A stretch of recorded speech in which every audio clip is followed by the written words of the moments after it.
Hey guys, welcome to my Red Eyes deck profile. This is pretty overdue given that I'm an avid Red Eyes fan.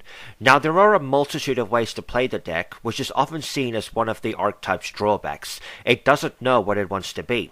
With this build, I've tried to keep it as pure as possible. I've also used that Red Eyes deck I bought off eBay as the starting point since it had a lot of what you'd typically need, and tried updating it since how it wasn't really that good. So let's get into the deck. Starting with the monsters, I'm running 3 Red Eyes Black Dragon. I have not, to my knowledge, seen any Red Eyes decks run less than 3 of these. It is the heart of the deck and very important. I think you could get away with running 2, but he's my boy, so I will always max out. Next, I'm running 1 Dark Magician and 1 Summon Skull. These are purely for the fusions, simple as that. But if they do hit the field, they are 2500 attack beaters. Next, I'm running 3 Black Metal Dragon. It can equip itself from the hand or field to a Red Eyes monster to buff its attack by 600, and if it moves from the field to the graveyard, it can search a Red Eyes card. This is considered the best normal summon in Red Eyes. The attack boost can be very helpful, and is a good way to ensure its search effect. This is also a key card in the Dragon Link variant. Summon this, link it to Strike a Dragon, get a double search. Next, I'm running 3 Red Eyes Black Meteor Dragon. It can be summoned from the hand as a level 7 by dumping a level 5 or higher vanilla from your hand or deck. And when it's been in the graveyard for at least a full round, it can be banished to search or recycle a Red Eyes fusion. Due to its second effect, you don't really need to max out on fusion anymore, and the first effect is great for rank 7s. It's definitely a good piece of support. It also completely replaces the Gemini Meteor Dragon.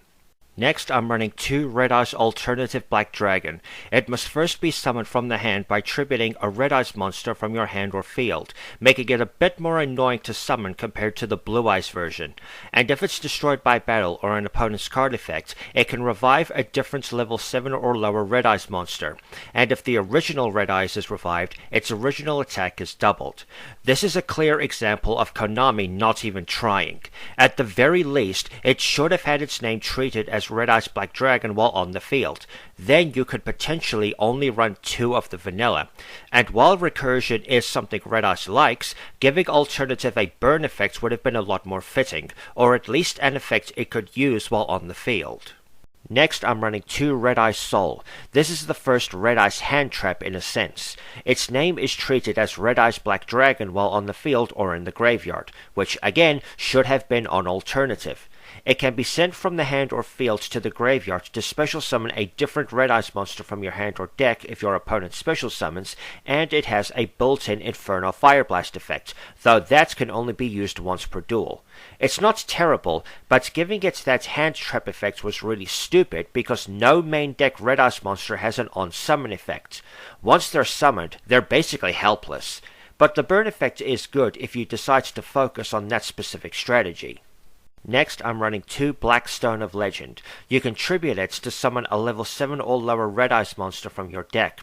And if it's in the graveyard, you can shuffle a level 7 or lower Red Eyes monster in your graveyard back into the deck, then add Black Stone to your hand.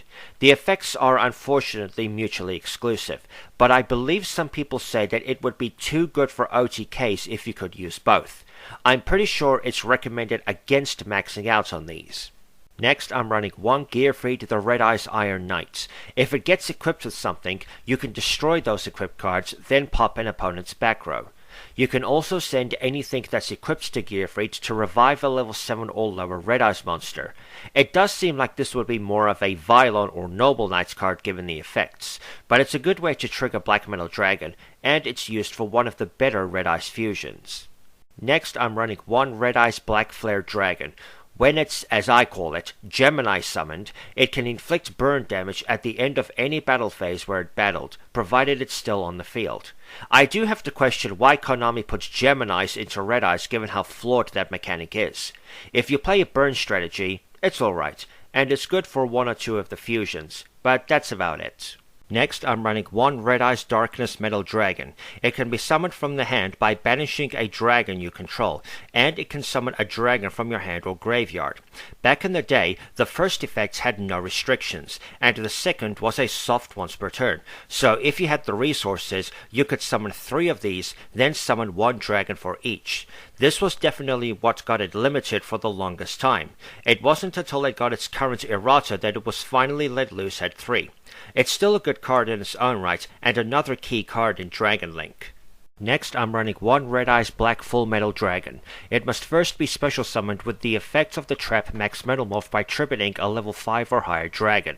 If it's in your hand, you can reveal it, set a Metalmorph trap from your deck, then shuffle this card into your deck. It can also Omni-negate your opponent, then inflict burn damage equal to the original attack of one of their monsters. Even though this is a Metalmorph related card, it's still very good for Red Eyes because it actually gives them an Omni-negate for the main deck. It's also really big, and nowhere near as nightmarishly useless as the original Red Eyes Black Metal Dragon. If you're not playing a dedicated Metalmorph deck, however, only run one. Next, I'm running one Lord of the Red. It can be ritual summoned with Red Eyes Transmigration or several other ritual spells. It can also pop up to 2 cards per turn, 1 monster and 1 spell or trap, whenever a card or effect is activated. It might seem strange that I'm playing a ritual in the deck, given that Red Eyes has no archetypal way to search this card. But I've seen Dorkhunt Duelist run Chaos Max in a couple of his Blue Eyes decks, and I always like to see if I can do the same for Red Eyes, if only for fun. It's a very good card, though I hate that it's a level 8 in a level 7 and lower centric deck. The final monsters I'm running are 2 Noctavision Dragon. It can banish itself from the graveyard when your opponent targets any of your set cards, and render those cards untargetable for the turn.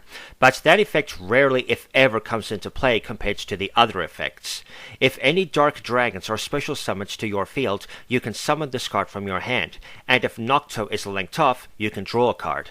It's very at home in Red Eyes given that it's dark and level 7. It's great for Xyz and Link plays, and getting a draw is always welcome. Moving to the spells, I'm running 3 Red Eyes Insight. You biff a Red Eyes monster from your hand or deck to search Red Eyes back row.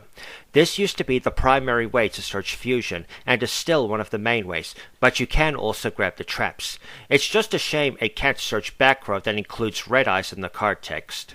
Next, I'm running 2 Red Eyes Fusion. This can summon all Red Eyes related fusion monsters and can fuse from field, hand, or deck. It also changes the name of what you summon into Red Eyes Black Dragon, which can have its uses. However, it locks out summoning for the turn, both before and after, meaning you have to choose between activating this or summoning something else. I personally feel that's way too restrictive, but there's probably a reason why it was designed that way. Next, I'm playing one Red Eyes Transmigration. This is used to summon Lord of the Red. If that card was level 7 instead of 8, I'd try using Advanced Ritual Art, but at least this is searchable in Archetype. Next, I'm running 3 Allure of Darkness. You draw 2, then banish a dark from your hand. If you don't have any, you lose your entire hand. It's one of the better draw spells to come out, and it's a real boon in Thunder Dragons. In Red Eyes, even though the draw is nice, it's not amazing as there's no benefits to banishing, but it's still a high recommendation for the deck. Next, I'm running 3 Return of the Dragon Lords. It can revive a level 7 or lower dragon from your graveyard, and gives destruction protection for any dragons you have out. It's a damn good support card for one of the most populous monster types. Next, I'm running 1 Dragon Shrine. You send a dragon from your deck to the graveyard. Then, if that dragon is a vanilla, you can send 1 more. It's a nice way to thin the deck out, and if you don't have Blackstone in your hand, this can help get to it.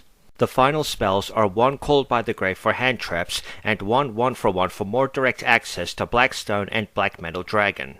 For the traps, I'm running 3 Red Eyes Fang with Chain. You can equip this to a Red Eyes monster to let it attack up to 2 monsters each battle phase. You can also send it to the graveyard while it's equipped to essentially replace it with an opponent's effect monster, giving your monster the original attack and defense of the monster that's now equipped to it. It's arguably the best Red Eyes trap as it can be used as pretty effective disruption.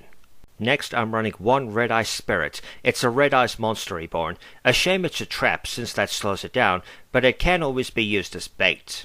Next, I'm running 1 Return of the Red Eyes. It can revive vanillas as long as you have a Red Eyes monster out, and if your opponent pops it, you can revive a Red Eyes. It's basically continued revival as long as you have targets, and even if your opponent destroys it, you still revive something. The final trap is Max Metalmorph. You tribute a face-up monster, summon a Max Metalmorph monster from hand, deck, or graveyard, then equip this card to it. The equipped monster gets a 400 points boost, is immune to destruction by spell and monster effects, and is untargetable from your opponent's monsters and spells. This is the evolution and combination of Rare Metalmorph and the Duelist Kingdom version of Standard Metalmorph, plus I think the GX card Metal Plus. I do like how they made an archetype out of that small series of cards, plus it gave Red Eyes an extremely good card. Now for the extra deck. For the fusions, I'm running 1 Dragoon, 1 Comet Dragon, 1 Slash Dragon, and 1 Archfiend Black Skull Dragon. For the Xyz, I'm running 3 Flare Metal Dragon, 1 Dracossack, and 1 Big Eye. And for the Lynx, I'm running 1 Dark, 1 Masquerena, 1 Little Knight, 1 Unicorn, 1 BLS, and 1 Boral Sword.